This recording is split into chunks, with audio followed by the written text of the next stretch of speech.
There is a kind of pain that rarely gets talked about openly, a kind of emotional contradiction that leaves people confused not only about the person they love, but eventually about themselves, because few experiences are more emotionally disorienting than loving someone who seems to want closeness one moment and then suddenly pulls away the next, someone who looks at you with warmth, affection, even deep emotional connection, only to become distant right when things begin feeling real. And what makes this even more painful is that the distance often appears cold, intentional, calculated, as if they simply stopped caring overnight. But in many cases, the truth is far more complicated than that, because avoidant individuals are not always running away from love itself. Many of them are running from what love awakens inside them, and this is the part most people never fully understand.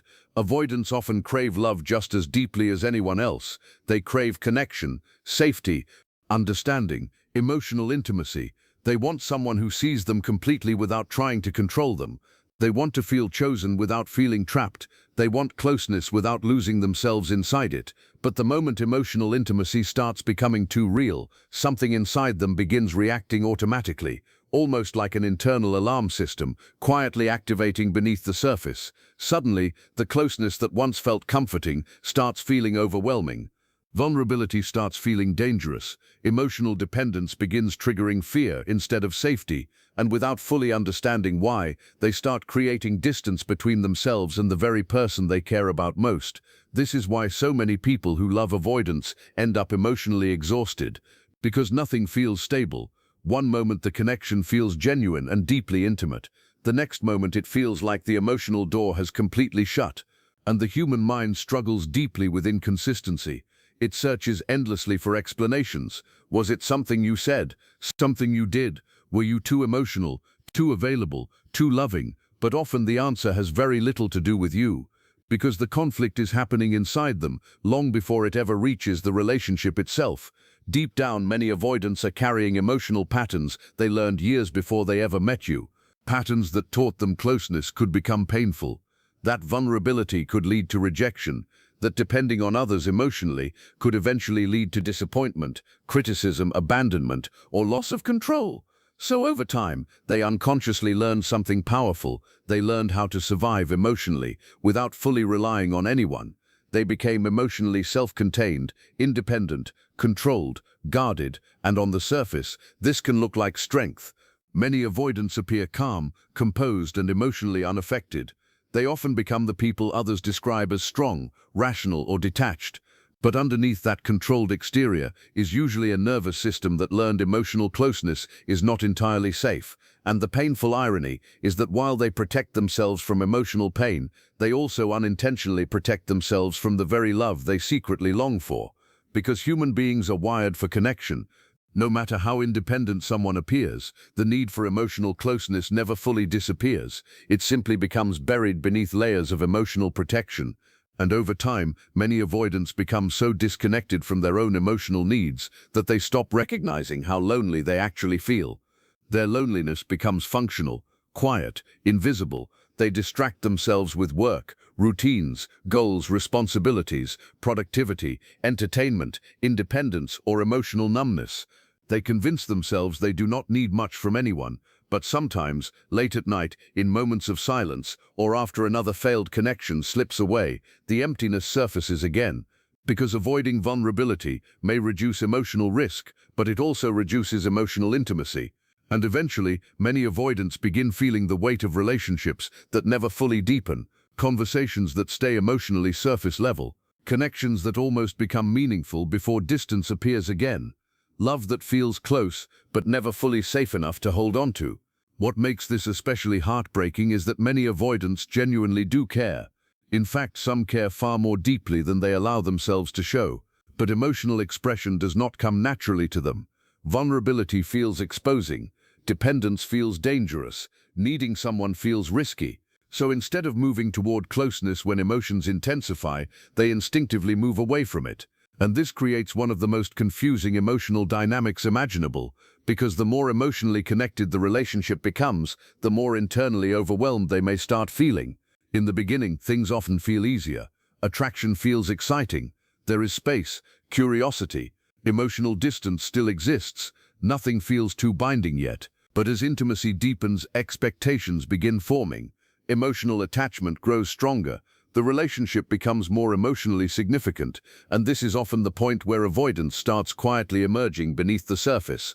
They may begin needing more space, becoming less expressive, delaying communication, pulling away after moments of vulnerability, becoming emotionally inconsistent in ways that leave the other person deeply confused. And from the outside, this behavior can appear cruel or emotionally careless. But internally, many avoidants are experiencing something entirely different. They are often battling a silent internal conflict between desire and fear. One part of them wants closeness deeply. Another part fears what closeness demands emotionally. Because intimacy requires surrender, emotional openness, trust, dependency. And for someone whose nervous system learned vulnerability could lead to pain, that level of emotional exposure can feel terrifying even when the relationship itself is healthy. This is why avoidants often struggle most after emotional intimacy occurs, after deep conversations, after affection, after vulnerability, after moments where they genuinely feel emotionally seen, because those moments unconsciously activate emotional memories tied to discomfort, engulfment, shame, or fear of losing control. And instead of consciously recognizing what is happening internally, they simply feel an overwhelming urge to create distance again.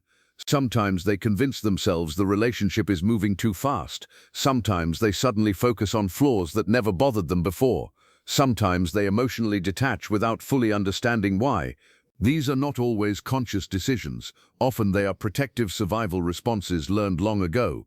Emotional closeness begins activating nervous system discomfort, and distance becomes the fastest way to regain emotional control. But while avoidance protects them temporarily, it also creates another painful cycle beneath the surface, because once distance is created, their suppressed emotions often slowly return. This is something many people misunderstand about avoidance. Just because they suppress emotions in the moment does not mean they do not feel them. In fact, many avoidants process emotions later, privately and internally. Sometimes they miss people deeply after withdrawing from them. Sometimes they feel the loss only after enough space exists for the emotional pressure to decrease. And this is why avoidants may appear emotionally disconnected while simultaneously carrying intense emotional conflict internally. They may ignore messages while secretly thinking about the person constantly. They may withdraw while simultaneously longing for reconnection. They may crave closeness while fearing what closeness emotionally awakens inside them, and this internal contradiction can become exhausting not only for the people who love them, but for avoidants themselves. Because imagine constantly craving emotional connection while simultaneously fearing the vulnerability required to maintain it. Imagine wanting intimacy while instinctively resisting it the moment it becomes emotionally real. Imagine needing love while your nervous system quietly interprets closeness as danger. This is the hidden emotional reality many avoidants live with every day. And unless these patterns become consciously understood, they often repeat across relationship after relationship. Different faces, different stories, same emotional cycle, attraction, connection, vulnerability, fear, distance, regret, loneliness, reconnection, then distance again. Over and over, until something finally forces deeper self-awareness to emerge, because eventually many avoidants begin realizing that the problem is not simply other people being too emotional or too needy. The deeper issue is that intimacy itself activates unresolved emotional fears they never learned how to regulate safely, and this realization can become the beginning of profound transformation. But before that transformation happens, there is often a long period of confusion, emotional suppression, and quiet loneliness that nobody sees, because avoidants rarely advertise their pain openly. Most suffer silently. They continue functioning, working, smiling, moving through life appearing emotionally fine, while privately struggling to maintain connections that require emotional openness they were never taught how to sustain comfortably. And perhaps the saddest part of all is that many avoidants spend years believing their emotional distancing protects them from heartbreak, without realizing it is also protecting them from fully experiencing the love they have secretly wanted all along. And the deeper this pattern continues, the more complicated relationships begin feeling for both sides, because eventually the person loving the avoidant starts noticing something emotionally confusing. The connection feels real, but unstable, genuine, but fragile, intimate, but somehow emotionally incomplete. There are moments where the avoidant seems fully present, fully open, fully connected, Moments where the emotional walls briefly disappear and everything suddenly feels safe, warm, and deeply authentic. In those moments, it becomes easy to believe the relationship is finally moving towards something secure. But then, almost without warning, the distance returns again. The messages become shorter, the emotional energy changes, the warmth fades, and the person on the receiving end begins trying desperately to understand what happened. Yet what they often do not realize is that the avoidant may be just as confused internally by their own reactions. Because for many avoidants, emotional closeness creates a strange internal sensation that is difficult to explain even to themselves. It is not always a conscious thought like, "I want to leave." Sometimes it is simply an overwhelming feeling in the body, restlessness, emotional pressure, anxiety, a sudden need for space, a quiet urge to escape before the vulnerability becomes too consuming. And this usually becomes strongest right after intimacy deepens, after emotionally vulnerable conversations, after affection increases, after commitment becomes more real. Because closeness itself starts activating fears they learned long ago, fears of losing independence, fears of emotional engulfment, fears of disappointing someone, fears of becoming emotionally trapped inside expectations they do not feel equipped to handle. Many avoidants grew up in environments where emotional needs were not handled safely. Sometimes vulnerability was ignored, sometimes emotions were criticized, sometimes love felt inconsistent, overwhelming, intrusive, or emotionally unpredictable. And over time, the nervous system adapted by learning emotional self-protection. They learned to suppress needs before those needs could become painful. They learned to rely on themselves emotionally because depending on others never felt fully safe. So when healthy intimacy begins developing later in life, the nervous system does not automatically recognize it as safe. Instead, it often reacts as if emotional closeness itself carries danger. This is why avoidants can deeply desire connection while simultaneously feeling suffocated by it. And one of the strongest triggers for this suffocation is the fear of losing autonomy. For avoidant, independence often becomes emotionally sacred, not simply because they enjoy freedom, but because self-reliance became psychologically tied to survival. Being emotionally independent helped them feel safe, controlled, protected. So when relationships become emotionally intense, part of them unconsciously fears being consumed by someone else's emotional needs, expectations, or dependency. Even healthy closeness can sometimes feel like pressure to their nervous system.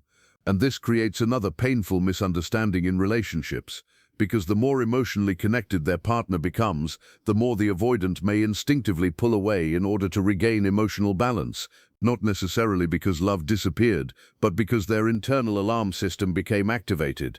This is why avoidants often need space immediately after moments that would normally bring two people closer together. After emotional vulnerability, they may suddenly become distant. After intimacy, they may emotionally detach. After deep connection, they may withdraw into themselves for days or weeks. To the other person, this feels devastating. It feels personal. Rejection starts settling in emotionally. The mind begins obsessing over every interaction, trying to understand what changed. But internally, the avoidant is often attempting to regulate emotional overwhelm the only way they know how, by creating distance. And the tragic part is that distance temporarily works. Space calms the nervous system, emotional pressure decreases, the avoidant begins feeling relief again. But while distance reduces overwhelm, it also slowly damages intimacy, because love cannot consistently grow where emotional safety disappears every time vulnerability increases. And eventually, this creates one of the most emotionally exhausting dynamics imaginable, the push-pull cycle. One person moves closer emotionally, seeking reassurance, connection, and stability. The avoidant senses increasing emotional intensity and instinctively moves away to regain space and control. The more one person pursues, the more the other withdraws, and over time, both people become trapped inside emotional survival patterns they barely understand. The pursuer starts feeling abandoned, anxious, emotionally starved. The avoidant starts feeling overwhelmed, pressured, emotionally trapped. Yet beneath both reactions is often the same core desire, to feel safe in love. This is what makes avoidant attachment so heartbreaking, because beneath the emotional distancing is usually someone who genuinely wants connection but does not know how to remain emotionally open without feeling vulnerable in ways that overwhelm them internally. And many avoidants carry enormous guilt because of this. Although they may not always express it openly, many become painfully aware of the emotional damage their distancing creates. They notice the sadness in the other person's voice. They notice the growing insecurity. They notice the emotional confusion they leave behind after withdrawing. And sometimes this awareness creates even more avoidance because shame begins entering the cycle. They start feeling like they are disappointing people they care about, like they are incapable of giving others the emotional consistency they deserve, like something inside them is fundamentally broken when it comes to intimacy. So instead of moving closer to repair the connection, they retreat even further emotionally, because shame itself becomes overwhelming too. And over time, many avoidants begin living with a quiet internal loneliness they rarely admit openly. People often assume avoidants enjoy emotional distance, but many do not. Many are simply more familiar with distance than intimacy. There is a difference. Distance feels predictable, controlled, safe. Intimacy feels uncertain, because intimacy requires emotional exposure. It requires allowing another person close enough to affect you deeply. And that level of emotional dependence can feel terrifying for someone who learned early in life that vulnerability often led to pain. So instead of risking emotional engulfment, many avoidants unconsciously choose emotional limitation. They settle for partial closeness, controlled closeness, relationships where they can maintain enough distance to avoid feeling emotionally consumed. But eventually, even avoidants begin feeling the emptiness this creates, because human beings are not built to live entirely disconnected from emotional intimacy. No amount of independence fully replaces the need to feel emotionally understood by another person. And this is why many avoidants secretly romanticize love from a distance. Fantasy feels safer than reality. Imagining connection carries less emotional risk than sustaining true vulnerability. Some avoidants become drawn toward emotionally unavailable people because unavailable relationships maintain emotional distance automatically. Others idealize past relationships once enough distance exists between them and the emotional intensity that once overwhelmed them. And this creates another confusing contradiction. They may feel strongest emotionally after separation, after withdrawal, after losing someone, because once the emotional pressure disappears, suppressed feelings finally have space to surface safely. This is why avoidants sometimes return after pulling away, not always because they consciously planned to, but because distance reduced the overwhelm enough for their buried attachment feelings to reappear. Suddenly they miss the connection deeply. They think about the person constantly. They feel the emotional absence they previously suppressed during moments of closeness. And for the person on the other side, this becomes incredibly confusing, because the avoidant seems emotionally present again once separation occurs, only to withdraw again when intimacy rebuilds. And unless these patterns become consciously understood, the cycle can repeat endlessly. Closeness triggers fear. Distance creates relief. Relief allows emotions to resurface. Reconnection happens. Intimacy deepens. Fear returns. Distance begins again, over and over, sometimes for years. And one of the hardest truths for people loving avoidance to accept is this: emotional inconsistency does not always mean absence of love. Sometimes it means the presence of unresolved fear, fear that exists beneath the surface of attachment itself. Fear that vulnerability will eventually lead to pain, loss of self, emotional suffocation, disappointment, or abandonment. And because these fears operate so unconsciously, avoidants themselves may not fully understand why they react the way they do. They simply know closeness starts feeling emotionally uncomfortable after a certain point. So they create space automatically without realizing they are repeating survival patterns created long before the relationship ever began. But eventually, life has a way of confronting these patterns, because no amount of emotional avoidance fully protects someone from loneliness forever. At some point, many avoidants begin noticing a painful pattern repeating across their relationships. The same emotional distancing, the same inability to sustain vulnerability, the same regret after losing people they genuinely cared about. And slowly, an uncomfortable realization begins surfacing inside them. The problem is not always that others are too needy, too emotional, or too demanding. Sometimes the deeper issue is that intimacy itself still feels unsafe inside their nervous system. And this realization can become deeply painful because it forces them to confront something they spent years avoiding: the possibility that their emotional walls are no longer protecting them, they are isolating them. And for many avoidants, that realization becomes the beginning of an internal collapse they never expected. Because emotional avoidance works for a long time until it doesn't. For years, distance may have felt like protection, emotional detachment may have created the illusion of control, independence may have seemed safer than vulnerability. But eventually, the emotional consequences begin catching up quietly beneath the surface. The loneliness becomes heavier. Relationships begin feeling increasingly temporary. Emotional connections never fully stabilize. And deep inside, many avoidants start recognizing something painful they spent years trying not to face. They are exhausted from running from intimacy, while secretly craving it at the same time. And this exhaustion often appears during moments of loss, moments where someone finally gives up trying, moments where a relationship ends permanently, moments where the avoidant suddenly realizes the person who once waited patiently for them emotionally is no longer there, because one of the deepest emotional misconceptions surrounding avoidance is the belief that they simply do not care after relationships end. But in reality, many avoidants experience heartbreak in profoundly private ways. Their grief often surfaces later, slower, more internally. While others express pain openly, avoidants tend to suppress emotions until enough emotional space exists for those feelings to emerge safely. And sometimes, by the time they fully feel the loss, the relationship is already gone beyond repair. This delayed emotional processing is one of the most painful parts of avoidant attachment, because avoidants often understand the emotional value of a connection only after distance removes the immediate pressure of vulnerability. During closeness, fear dominates, but during separation, attachment resurfaces. Suddenly they replay conversations in their mind. They remember emotional moments they previously minimized. They begin missing the safety, warmth, and presence they unconsciously pushed away. And this creates enormous inner conflict, because part of them recognizes they contributed to losing something meaningful. Yet at the same time, their nervous system still fears the vulnerability required to fully reconnect. So they become trapped between regret and fear, longing and avoidance, attachment and self-protection. And for many avoidants, this internal battle remains invisible to everyone around them. On the outside, they may appear calm, functional, emotionally unaffected. They continue working, socializing, maintaining routines, but internally, there is often emotional chaos they struggle to explain even to themselves, because avoidants are not emotionless. Most simply learned very early that emotions were safer when hidden, controlled, or managed privately. Vulnerability became associated with discomfort. Emotional dependency became associated with danger.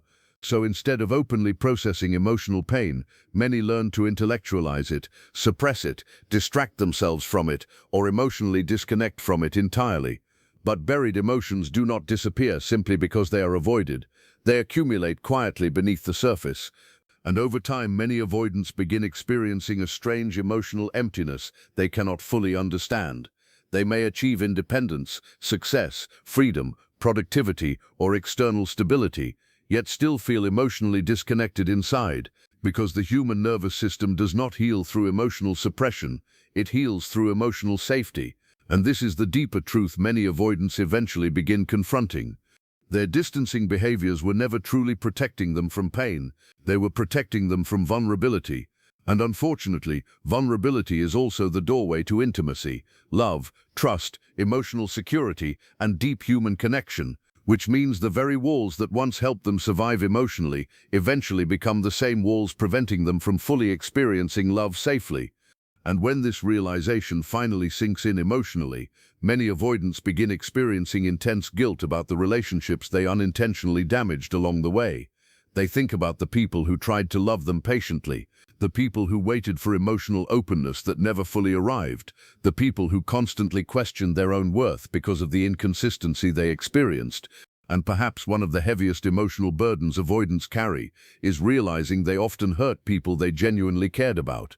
Not because they intended to cause pain, but because unresolved fear kept interfering with intimacy itself. And this guilt can become overwhelming, because avoidants often see themselves as the problem once enough self-awareness develops. They begin recognizing the emotional patterns repeating across multiple relationships, the distancing, the shutdowns, the withdrawal after intimacy, the inability to communicate emotional needs clearly, the fear of dependence, the discomfort with vulnerability. And slowly, they start realizing these patterns did not originate from weakness or lack of love.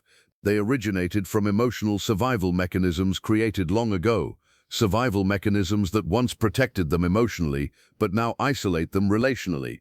And this is where true healing begins becoming possible, not when avoidants are blamed, shamed, or forced into vulnerability through pressure, but when they begin understanding the origin of their emotional reactions with honesty and self-awareness, because avoidants do not heal simply by finding the right relationship.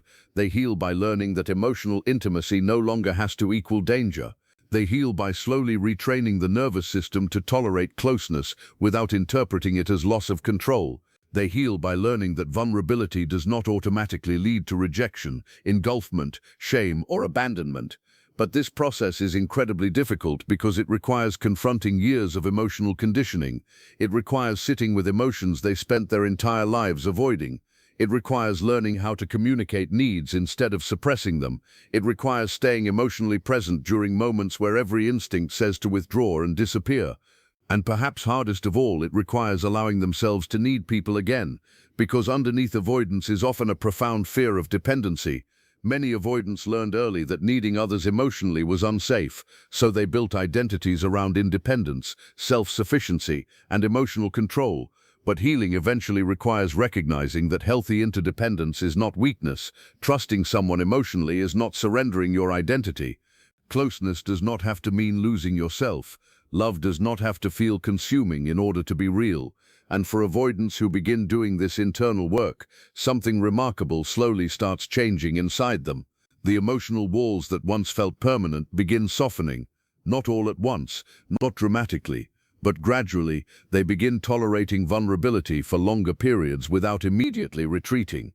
They start communicating fears instead of silently withdrawing. They become more aware of their triggers before reacting automatically. And perhaps most importantly, they begin realizing that intimacy itself was never the true enemy. The real enemy was the unresolved fear attached to intimacy. Because avoidants are often deeply capable of love once emotional safety is established internally.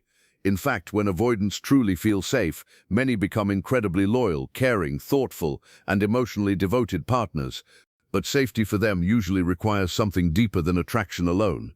It requires consistency without pressure, emotional patience without emotional chasing, space without abandonment, connection without control. Because healing avoidant attachment is not about forcing closeness, it is about creating enough internal safety that closeness no longer feels threatening to the nervous system. And this process often transforms the avoidant's entire understanding of relationships. They begin recognizing that real intimacy does not demand perfection. Healthy love is not constant emotional intensity. It is not losing independence. It is not emotional suffocation. Real intimacy is emotional safety. The ability to remain connected without constantly fearing abandonment or engulfment. The ability to communicate discomfort instead of escaping from it. The ability to stay emotionally present even when vulnerability feels uncomfortable. And perhaps the most beautiful part of healing is that many avoidants eventually experience something they never thought was possible: emotional peace inside connection itself. For most of their lives, closeness triggered anxiety, vulnerability triggered withdrawal, dependency triggered fear. But through healing, they slowly discover that intimacy no longer has to feel like emotional danger. It can feel calming, grounding, safe. And when avoidants finally experience this kind of emotional security, many begin grieving how long they spent protecting themselves from the very thing they needed most, because beneath all the distancing, all the withdrawal, all the emotional walls, there was usually a person who simply wanted love without fear. Someone who wanted connection without losing themselves inside it. Someone who wanted to feel emotionally safe enough to stop running. And this is why understanding avoidant attachment requires compassion, not just judgment. That does not mean excusing harmful behavior or accepting emotional inconsistency forever, but it does mean recognizing that behind many avoidant patterns is unresolved pain, not absence of feeling, fear, not indifference, self-protection, not emotional emptiness. And perhaps one of the saddest realities of avoidant attachment is this: many avoidants spend years believing their emotional walls make them strong, until loneliness finally teaches them that true strength was never about avoiding vulnerability. True strength was learning how to stay emotionally open without running from love the moment it became real. And perhaps that is the deepest truth hidden inside avoidant attachment. Beneath the distance, beneath the silence, beneath the emotional walls and confusing contradictions, there is often a human being who became terrified of the very thing they needed most. Not because they were incapable of love, but because somewhere in their past, love became emotionally tangled with fear, and when fear becomes attached to intimacy, the heart starts learning survival before connection. It starts prioritizing protection over vulnerability, distance over dependence, control over emotional exposure. But eventually, every avoidant reaches a moment where the emotional cost of self-protection becomes impossible to ignore. A moment where the loneliness grows louder than the comfort of isolation. A moment where they begin realizing that constantly escaping vulnerability has not brought them peace. It has only brought temporary relief, followed by deeper emotional emptiness. And this realization often arrives quietly, sometimes after another relationship collapses in the exact same way as the ones before it. Sometimes after losing someone they truly loved. Sometimes after years of emotional numbness finally crack open during moments of silence they can no longer distract themselves from. Because eventually the human heart starts demanding honesty, and many avoidants slowly begin recognizing that they are not actually afraid of love itself. They are afraid of what love requires emotionally. Presence, openness, trust, dependence, emotional uncertainty, the possibility of being hurt, the possibility of needing someone deeply enough that losing them would break them emotionally. And for someone whose nervous system spent years avoiding pain, that level of vulnerability can feel unbearable. But healing begins the moment they stop asking, "How do I avoid getting hurt?" and start asking, "How do I stay emotionally open even when fear appears?" Because fear itself does not disappear overnight. Even healed avoidants still experience moments where intimacy feels uncomfortable. The difference is that healing teaches them not to run automatically the moment vulnerability surfaces. It teaches them how to remain emotionally present, instead of disappearing into emotional distance every time closeness activates fear. And this is one of the hardest emotional transformations a person can go through. Because avoidants are not simply changing behaviors, they are retraining survival instincts built over years or even decades, instincts that once protected them emotionally. Instincts their nervous system still believes are necessary for survival, which means healing often feels deeply unnatural at first. Staying present during emotional conversations feels uncomfortable, expressing needs feels vulnerable, depending on someone feels risky. Even receiving healthy love can feel unfamiliar because the nervous system has spent so long expecting emotional disappointment, pressure, or overwhelm. And this is why avoidants sometimes sabotage healthy relationships without fully understanding why. Healthy intimacy often feels unfamiliar to people who learned emotional safety through distance. Chaos may feel more emotionally recognizable than consistency. Emotional unavailability may feel more familiar than secure love, so when someone genuinely offers patience, stability, emotional safety, and healthy closeness, the avoidant nervous system may initially interpret that safety as threatening simply because it is unfamiliar, and this creates another heartbreaking reality. Sometimes avoidants push away the very people who could have loved them safely, not because those people were wrong for them, but because genuine intimacy activated fears they had not yet healed internally. And later, once enough self-awareness develops, this realization can become deeply painful. Many avoidants eventually look back and recognize the moments where fear made them abandon connections they secretly wanted to keep. The moments where emotional withdrawal slowly destroyed relationships that could have become meaningful. The moments where they convinced themselves they needed distance, when what they truly needed was emotional safety within connection. And grief often follows this awareness. Grief for the relationships lost, grief for the years spent emotionally disconnected from themselves, grief for how long they confused self-protection with strength. Because avoidance may reduce immediate vulnerability, but it also quietly reduces emotional aliveness. It limits intimacy, it limits connection, it limits the ability to fully experience being emotionally seen, understood, and loved without constantly preparing for escape. And perhaps this is why so many avoidants secretly feel exhausted deep down. Constant emotional self-protection is draining, constantly monitoring closeness, constantly needing distance to regulate intimacy, constantly fearing dependence while simultaneously craving connection. It creates an internal tension that rarely allows full emotional peace. And eventually, many avoidants reach a point where they no longer want to live this way. They become tired of relationships that never fully deepen, tired of emotional walls they no longer understand how to lower, tired of losing people they cared about because vulnerability felt unsafe, tired of carrying loneliness privately while pretending independence is enough.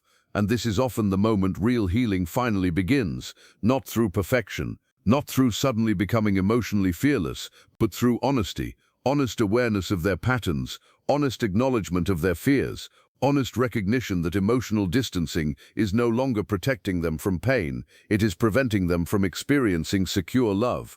And once avoidants begin approaching themselves with this level of honesty instead of shame, something important starts changing internally. They stop viewing themselves as emotionally broken. They begin understanding that their attachment patterns were adaptive responses created by past emotional experiences. Their nervous system learned avoidance for a reason. The distancing was not random, the fear was not weakness, it was survival. But survival patterns are not always meant to become permanent identities, and healing begins when avoidants realize they are allowed to outgrow the emotional strategies that once protected them.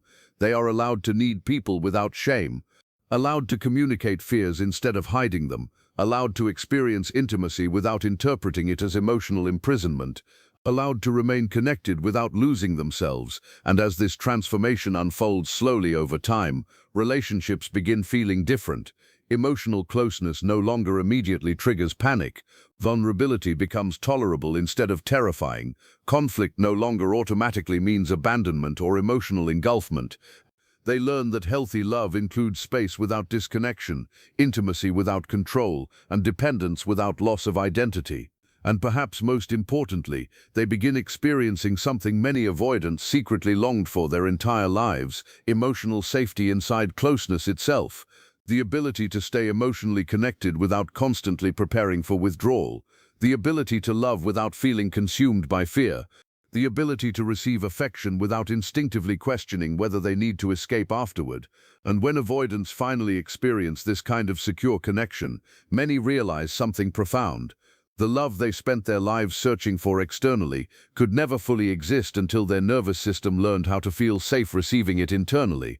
Because secure love is not only about finding the right person, it is also about developing the emotional capacity to remain open when intimacy becomes real.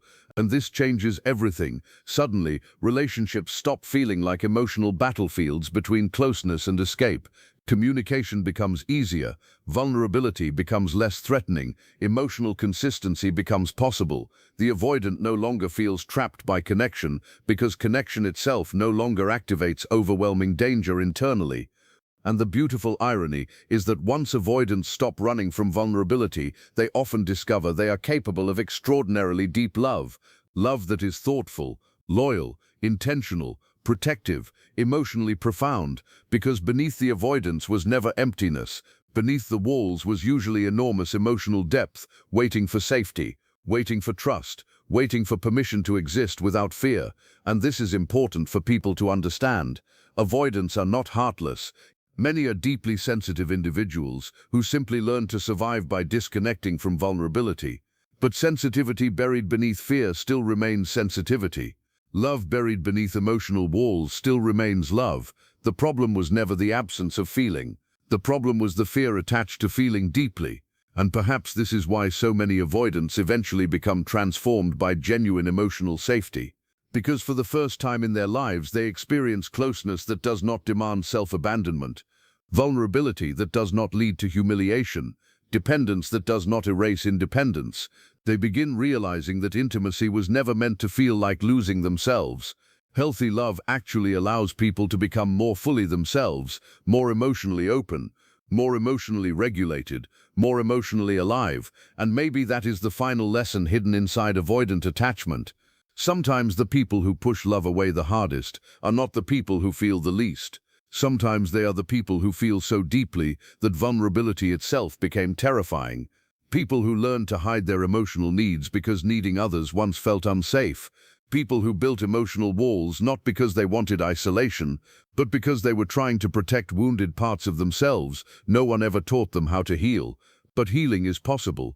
Emotional safety is possible. Secure love is possible. Not through forcing vulnerability overnight, but through slowly teaching the nervous system that closeness no longer has to mean pain.